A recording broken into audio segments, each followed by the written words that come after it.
Vamos a proseguir con el estudio del sistema nervioso central, en este caso ya el correspondiente al sistema nervioso central extracraneano. Para eso vamos a iniciar la charla con un comentario general acerca de la anatomía de la columna vertebral, algunos criterios para la clasificación de los diferentes segmentos cervical, dorsal, etcétera, de la columna vertebral, y algunos comentarios iniciales sobre patología vertebral, específicamente los que se refieren a las incurvaciones o desviaciones patológicas de este segmento del esqueleto. Para iniciar comentaremos que la columna vertebral y su contenido medular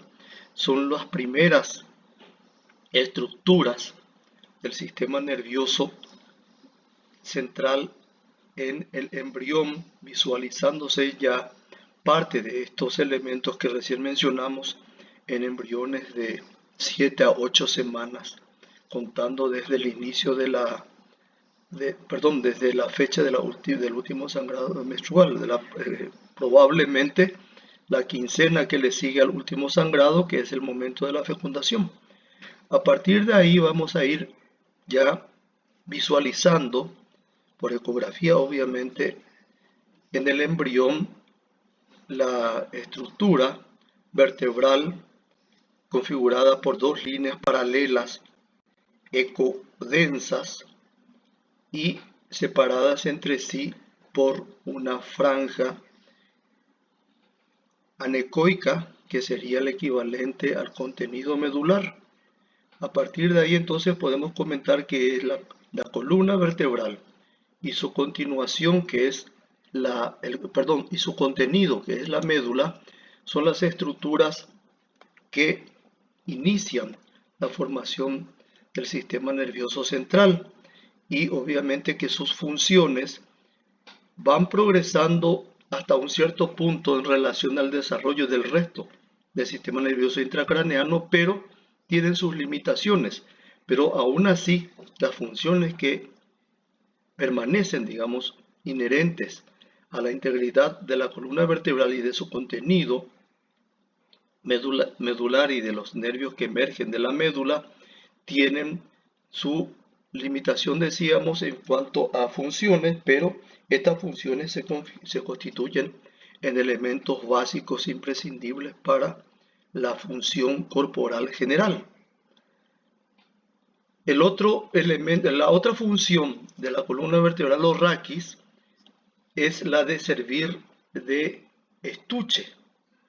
protector a la médula espinal, que es el sistema nervioso central extracraneano, y a las emergencias de los nervios vertebrales. Y por otro lado también la otra función sería la de servir de sostén al esqueleto, uniendo la parte superior tóraco-cérvico-craneana, sería, con la región pelviana y miembros inferiores. Esta función de sostén no se limita solamente a mantenerse como un puente de unión entre estos dos segmentos que así, digamos, clasificamos o dividimos, como recién lo mencionamos, pero que también tienen mucho que ver con la configuración anatómica que va adquiriendo la columna vertebral en el desarrollo paralelo, digamos, al del resto de las estructuras corporales, y adquiriendo incurvaciones anatómicas y fisiológicas al mismo tiempo, que le van a permitir a la persona adoptar la posición de pie, desarrollar sus actividades en esta posición, y por otro lado también que cuando aparecen algunos detalles que alteran esta estructura anatómica normal de la columna vertebral, ya digamos, independientemente de su contenido medular, ya trae aparejado entonces deformaciones corporales generales que dependen en grado y en ubicación a las patologías segmentarias que puedan asentar en la columna vertebral. Obviamente que también esto trae aparejado trastornos del contenido que se van a manifestar de diversas maneras en las estructuras a las cuales van destinadas los nervios raquídeos que van naciendo del segmento medular, aprovechando, digamos, los espacios intervertebrales con destino a diversas estructuras corporales. Vamos a ver que en cuanto a lo que se refiere a la configuración anatómica de las vértebras, ya no vamos a entrar en muchos detalles. Sabemos que por esa función de nexo entre el extremo cefálico de la persona y el extremo, digamos, pelviano y de miembros inferiores, va atravesando por diversos sectores o segmentos corporales, cervicales y del tronco corporal, como para que vayan entonces también ocurriendo adaptaciones morfológicas de las estructuras óseas que configuran la columna, que son las vértebras, para ir adaptándose, repetimos, desde su unión con la base del cráneo hasta su articulación con la estructura pelviana. Las vértebras, las estructuras óseas vertebrales, van entonces cambiando algunas partes de su configuración anatómica para ir adaptándose al segmento al cual le toca ocupar, digamos, el segmento que le toque ocupar, y por otro lado la función del segmento que en esa disposición o estructuración la naturaleza le ha destinado.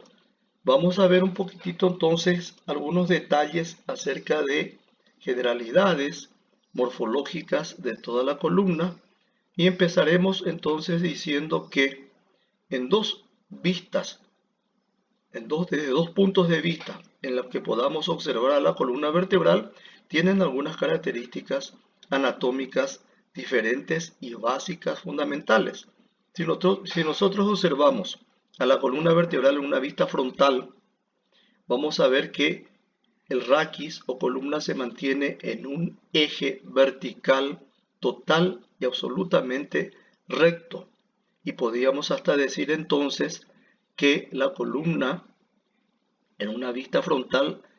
no tiene permiso, como solemos mencionar en las clases, no tiene permiso para adoptar ninguna incurvación lateral, es decir, de derecha a izquierda, algunas flexuosidades, porque automáticamente eso serían clasificadas como anormales, como vamos a ver más adelante al hablar de las anormalidades del eje vertebral. Si nosotros observamos a la columna vertebral en una vista lateral, vamos a ver que presenta incurvaciones que son anatómicas y funcionales. Decíamos al principio que le confieren, en cuanto a la parte anatómica, la configuración corporal clásica del hombre, y por otro lado, las incurvaciones que presenta la columna con una función fisiológica que le van a permitir a la persona la realización de funciones como el desplazamiento, la deambulación o las flexiones anteriores o laterales o las rotaciones, que en su desempeño diario van a ser, digamos, parte de las tareas que le competen a la estructura anatómica vertebral normal. Tenemos así algunas incurvaciones que podríamos clasificar como primarias, partiendo de la base que la ubicación intrauterina clásica normal del feto. La columna vertebral, por la posición que adopta el feto, por el espacio que le permite el interior uterino, es de una curvatura única, donde el extremo cefálico fetal va apuntando, digamos, en su ubicación hacia la parte de los miembros inferiores, específicamente hacia la parte de rodillas. Es decir que en términos, digamos, comunes, diríamos que el feto se encuentra acurrucado como si tuviera frío, pero que desde el momento del nacimiento, esta curva única cifótica o de curvatura dorsal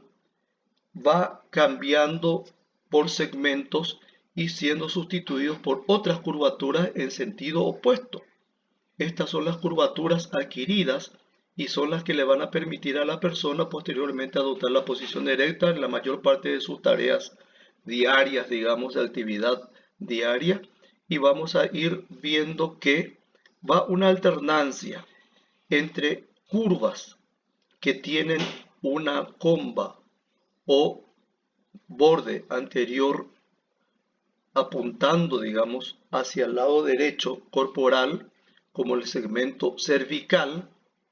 y que hace que la cabeza de la persona se mantenga, digamos, en una posición adecuada para la visualización de los elementos que le rodean a esta persona, y de acuerdo a eso también la movilidad que va a tener que adoptar la cabeza de esta persona. Le sigue una curva en sentido opuesto, es decir, a concavidad anterior en este caso, que sería una, digamos, una rémora, un recuerdo de la curva única fetal. Es el que corresponde al segmento de la espalda, al segmento dorsal de la persona. Sigue para abajo nuevamente una curva correctora de esta que acabamos de mencionar, nuevamente en sentido opuesto, con la curva, con la comba mirando hacia la parte frontal de la persona, igual que lo que vimos recién en el segmento cervical. Y finalmente una última curvatura que vuelve a adoptar el mismo sentido, digamos así, posicional, que recién mencionamos a nivel del dorso, que sería el segmento final vertebral o segmento sacrocoxígeo. Los elementos que vamos a mencionar como parámetros para clasificar a la columna vertebral en sus diferentes segmentos serían nada más que dos. En primer lugar, partiendo de la anatomía de las vértebras, tener en cuenta la independencia o no de estas estructuras vertebrales. Y en segundo lugar, el segundo parámetro sería el de ver si las vértebras mantienen o no relación articular con estructuras óseas extravertebrales. Así que vamos a ir jugando con estos dos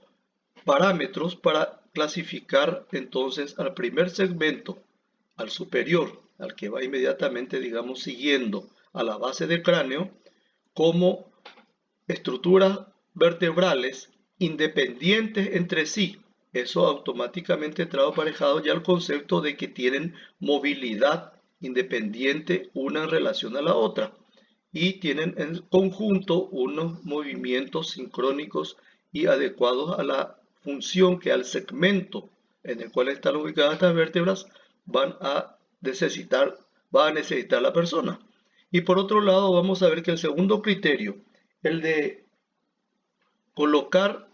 el de mantener o no relación articular con estructuras óseas vertebrales, estas vértebras superiores no tienen ninguna relación articular con estructuras óseas vertebrales. Si tomamos en cuenta entonces la independencia y la movilidad como un parámetro, y en segundo lugar, el segundo parámetro como la articulación o no con estructuras óseas vertebrales, vamos a ver entonces que estos dos criterios, la independencia y la ausencia de articulaciones con estructuras óseas extravertebrales, la mantienen las 7 primeras vértebras superiores. A ese primer segmento de las primeras 7 vértebras superiores le vamos a dar el nombre de columna cervical o región cervical de la columna vertebral. Siguiendo para abajo vamos a seguir jugando con estos dos criterios y vamos a ver que las vértebras que le siguen tienen o conservan la independencia y por ende la movilidad, la independencia entre sí y la movilidad que esa independencia le confiere a las vértebras, pero ya allí el segundo criterio de presencia o no de articulaciones con estructuras óseas extravertebrales ya no está como en el primer segmento, es decir que aquí se observan articulaciones de esas vértebras con estructuras extravertebrales que son las costillas. Entonces vamos a ver que con esos dos parámetros, con esos dos criterios, las siguientes 12 vértebras tienen independencia y movilidad entre sí y tienen articulaciones con estructuras óseas vertebrales. Contabilizamos cuántas unidades vertebrales reúnen estos requisitos que recién mencionamos y vamos a ver que son 12 unidades. A ese segmento vertebral le vamos a llamar columna vertebral dorsal o torácica y configura la región anatómica del tórax en el total corporal de una persona. Siguiendo para abajo, vamos a seguir jugando, digamos, con esos dos criterios. Vamos a ver que se establece o permanece, la independencia entre las estructuras vertebrales y la ausencia de articulaciones con estructuras óseas extravertebrales. Contabilizando cuántas unidades vertebrales reúnen estos requisitos de la independencia y movilidad por un lado y de la ausencia de articulaciones extravertebrales por el otro, vamos a ver que contabilizan en total 5 unidades vertebrales. A este segmento le vamos a llamar segmento vertebral lumbar o región lumbar de la columna vertebral. Y finalmente vamos a ir encontrando que el criterio de independencia y por ende lo que viene aparejado, la movilidad intervertebral, desaparece porque las estructuras óseas han perdido su independencia y han configurado un solo bloque óseo, una sinostización, es el término técnico adecuado, entre estas estructuras vertebrales y configuran lo que conocemos como el segmento sacro. Es decir, que tienen entonces perdida la movilidad y la independencia entre sus estructuras vertebrales. Y por otro lado, tienen articulación a cada lado, mantienen articulación a cada lado con los huesos coxales. Entonces tienen pérdida de la movilidad por un lado, pérdida de la independencia y por otro lado la articulación presente con las estructuras óseas vertebrales que son los coxales. Y finalmente el segmento coxígeo, que reúne las mismas características de fusión, de unión de las estructuras vertebrales que lo configuraban inicialmente en la etapa fetal y en los primeros años de vida,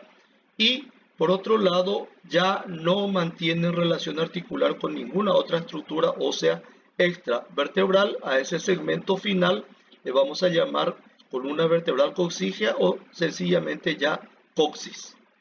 Entonces vamos a repetir que los dos criterios utilizados para ir contabilizando y clasificando a la columna vertebral en sus diferentes segmentos se basan, decíamos, en la independencia de estas estructuras óseas llamadas vértebras y su consecuencia, que sería la movilidad, y por otro lado la presencia o no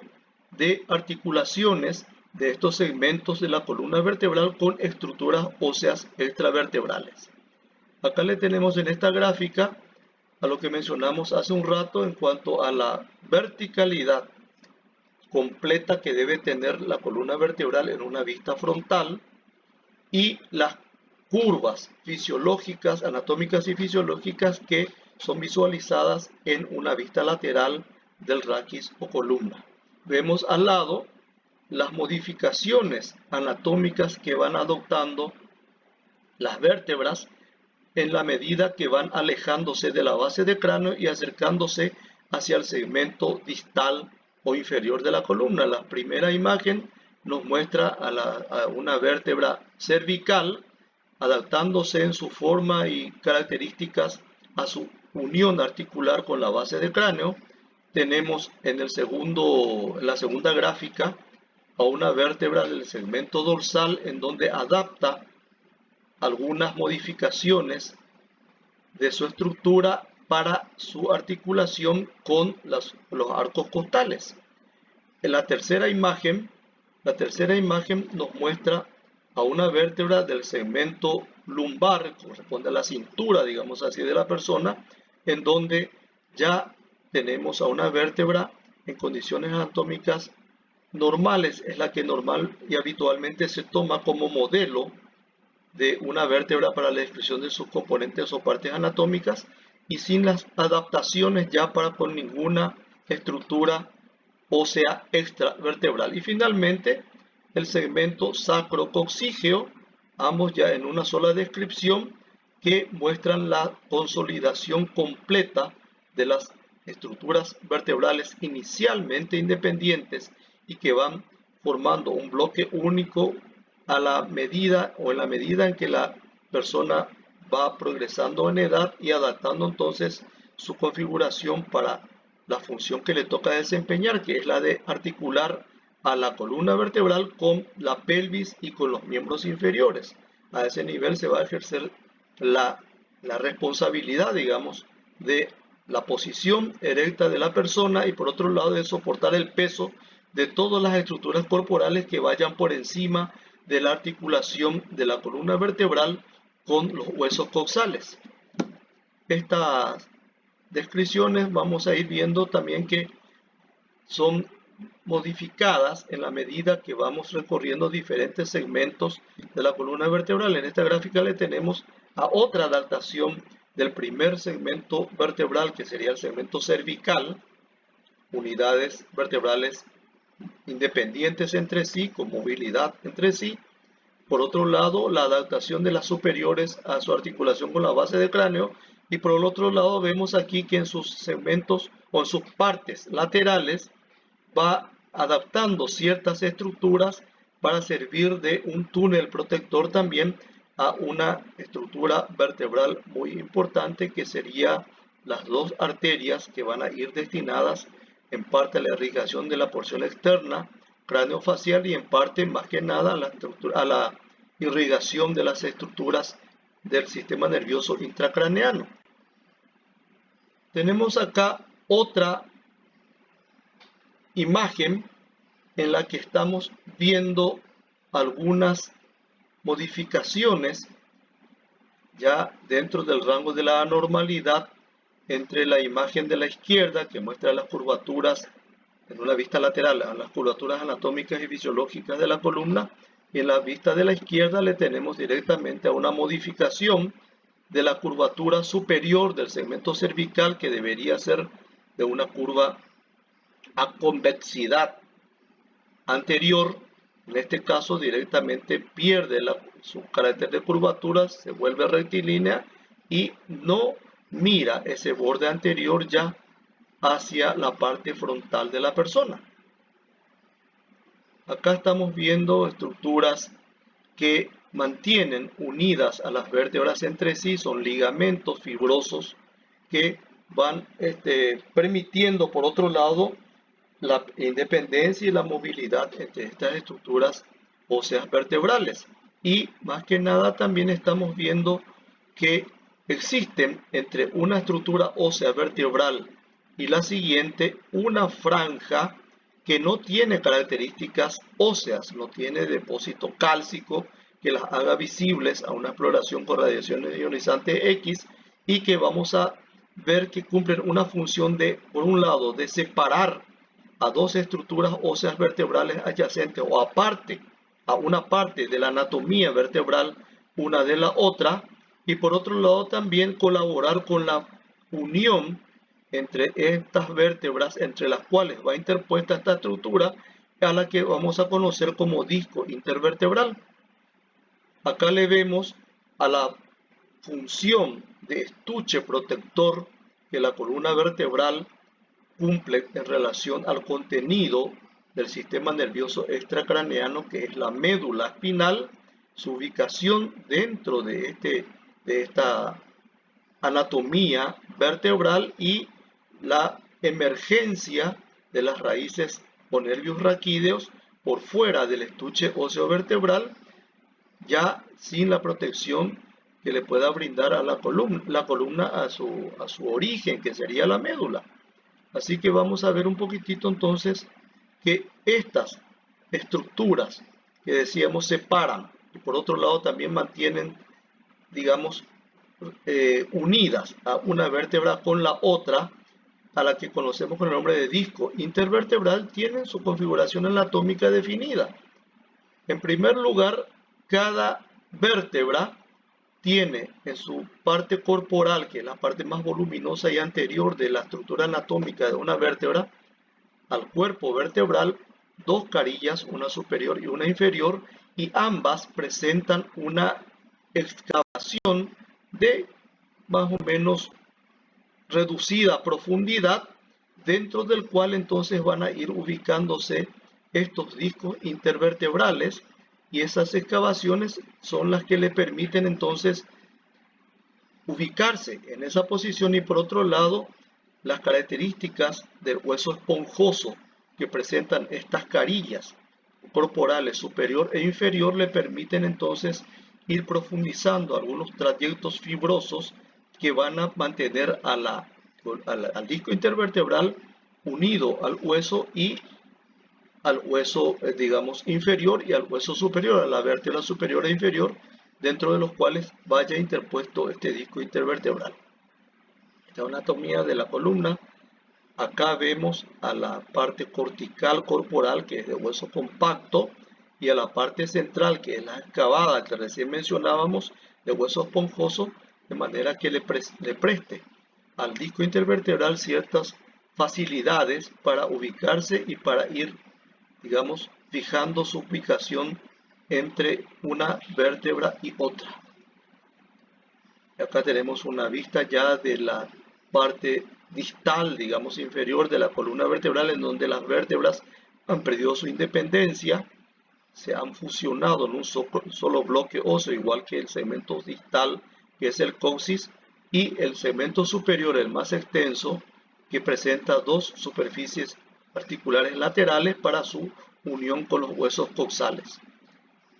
Acá tenemos algunas modificaciones, ya nada más que para ver en gráficas sin mayores comentarios. Una columna vertebral vista desde atrás, en donde la verticalidad, también de frente veríamos la misma cosa, donde la línea vertical es absolutamente recta, sin permiso, decíamos, para adoptar incurvaciones laterales. Y vemos que eso configura también una anatomía corporal normal en la persona. Acá le tenemos a las incurvaciones fisiológicas y anatómicas normales, y vamos a ir viendo que cuando se pierde en una vista posterior, como la que hace un rato vimos, la verticalidad de la columna, vamos a ir viendo que también esa pérdida por las incurvaciones anormales laterales, a la que llamamos escoliosis, es decir, un zigzagueo de la columna de derecha a izquierda, modifican la configuración anatómica corporal de esa persona. A estas desviaciones laterales la vamos a denominar escoliosis. Acá tenemos gráficas de los diferentes segmentos donde la escoliosis pueda asentar, y obviamente vamos a ir ya haciéndonos idea de la deformación corporal que esas incurvaciones van a ir presentando en la anatomía corporal general de la persona. Vamos a ir viendo acá otra vez gráficas de que esta imagen ya muestra unas estructuras de densidad metálica correctoras de unas incurvaciones presumiblemente muy importantes previas a la instalación de este corrector de curvaturas anormales. Y vemos acá a esta persona previa a la corrección quirúrgica, digamos, a la colocación de un molde que rectifique el eje vertical vertebral, y acá le tenemos a la misma persona ya con incluso la cicatriz quirúrgica visible, en donde se ha corregido en forma bastante satisfactoria esta imagen inicial, y la persona ha modificado evidentemente su formato anatómico general. Acá tenemos nuevamente a las incurvaciones laterales anormales, y acá tenemos a una deformación mixta, digamos, entre las incurvaciones laterales que recién mencionábamos como escoliosis y una acentuación a nivel dorsal de la curvatura anatómica normal que le corresponde a esa región. Vamos a ver entonces que a esa nueva modalidad de curvatura que la vemos acá en la gráfica, la vamos a llamar cifosis. Y cuando se presenta, como normalmente suele presentarse, una mezcla de la acentuación de la curvatura dorsal o cifótica anatómica, cuando se acentúa esto, entramos a denominar curva cifótica acentuada o simplemente cifosis. Va siempre y generalmente acompañada de una incurvación lateral anormal también, que es la escoliosis. Así que tenemos entonces que habitual y normalmente la persona suele ser, digamos, portadora de dos desviaciones en simultáneo, y a eso le llamamos entonces cifoescoliosis, aumento de la giba dorsal, acentuación de la cifosis dorsal anatómica y incurvaciones laterales anormales clasificadas como escoliosis. Con esto terminamos entonces la presentación de esta primera parte de anatomía y indicios de las patologías posturales o anatómicas también de la columna vertebral.